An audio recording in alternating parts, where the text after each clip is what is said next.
Gaius Julius Caesar, one of the most famous figures in world history, is celebrated for his profound influence on the transformation of the Roman Republic into the Roman Empire.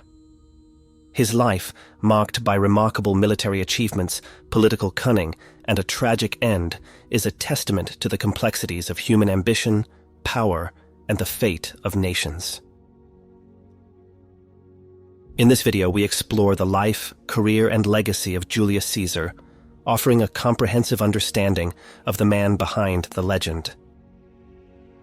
Julius Caesar was born on July 13, 100 BC, into the prestigious Julian Gens family in Rome.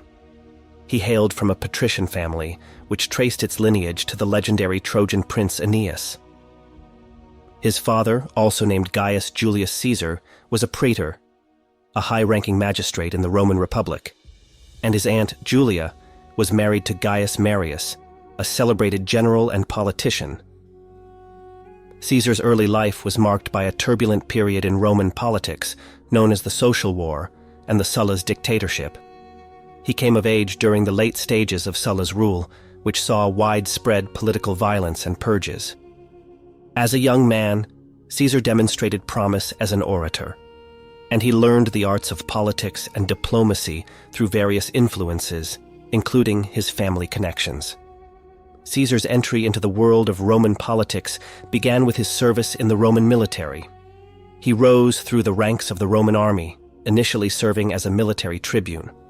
His early military career took him to Asia and Cilicia, where he gained valuable experience and established himself as a capable officer.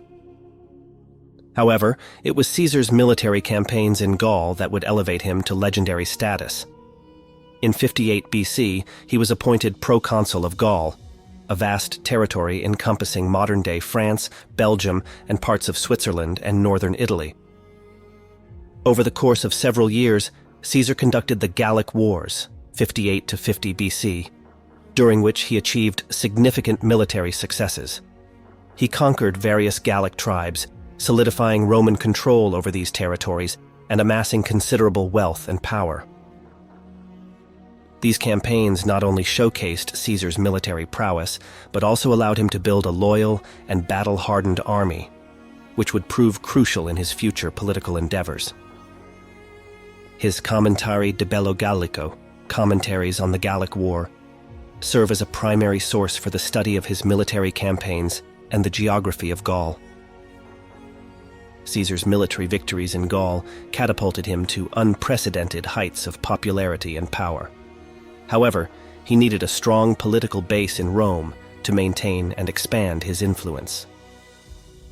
To achieve this, he formed a political alliance known as the First Triumvirate in 60 BC, with two other influential figures, Gnaeus Pompeius Magnus, Pompey, and Marcus Licinius Crassus.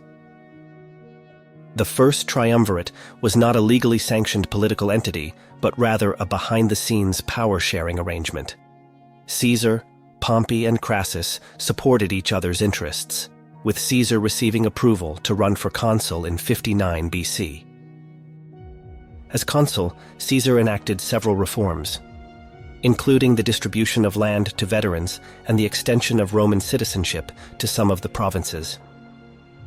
Upon the expiration of his consulship, Caesar was appointed proconsul of Illyricum and Cisalpine Gaul, giving him the military command he needed to further secure his power and complete his conquest of Gaul.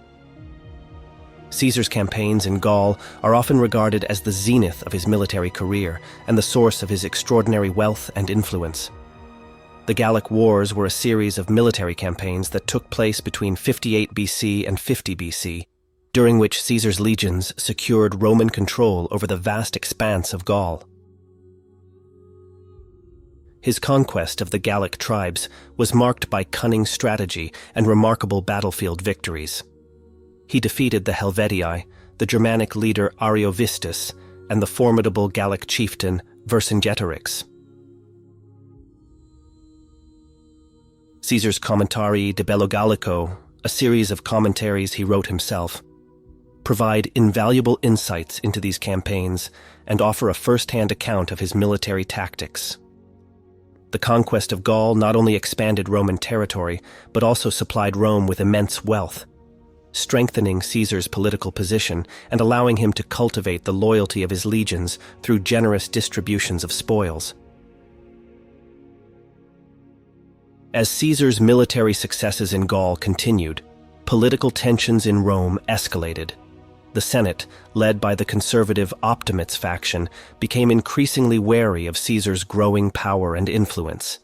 In 49 BC, the Senate demanded that Caesar disband his army and return to Rome.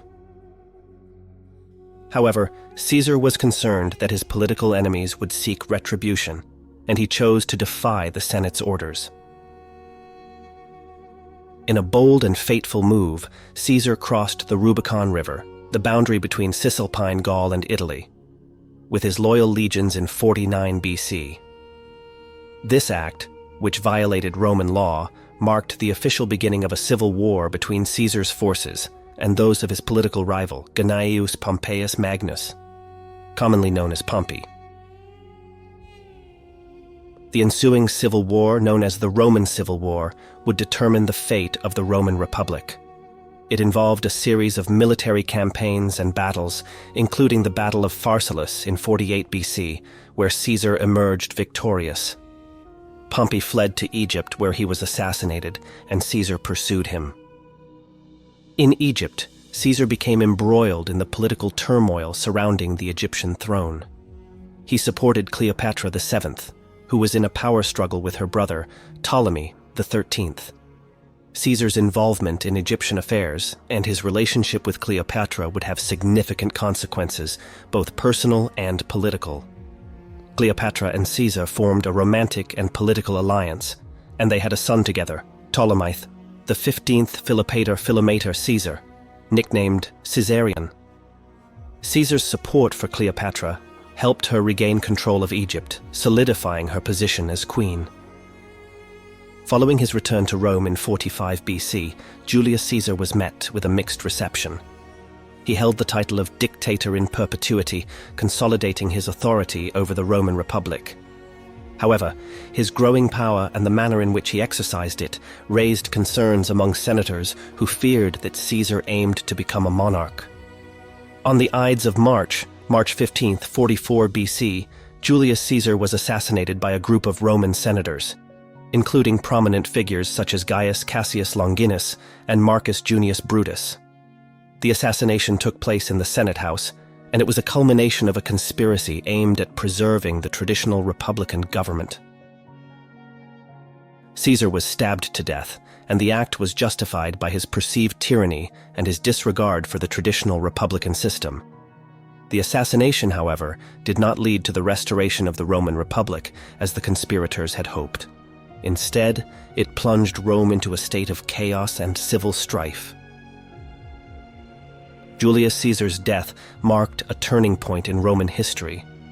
It set off a series of civil wars and power struggles, ultimately leading to the rise of his grandnephew and adopted son, Octavian, who would later become known as Augustus, the first Roman emperor.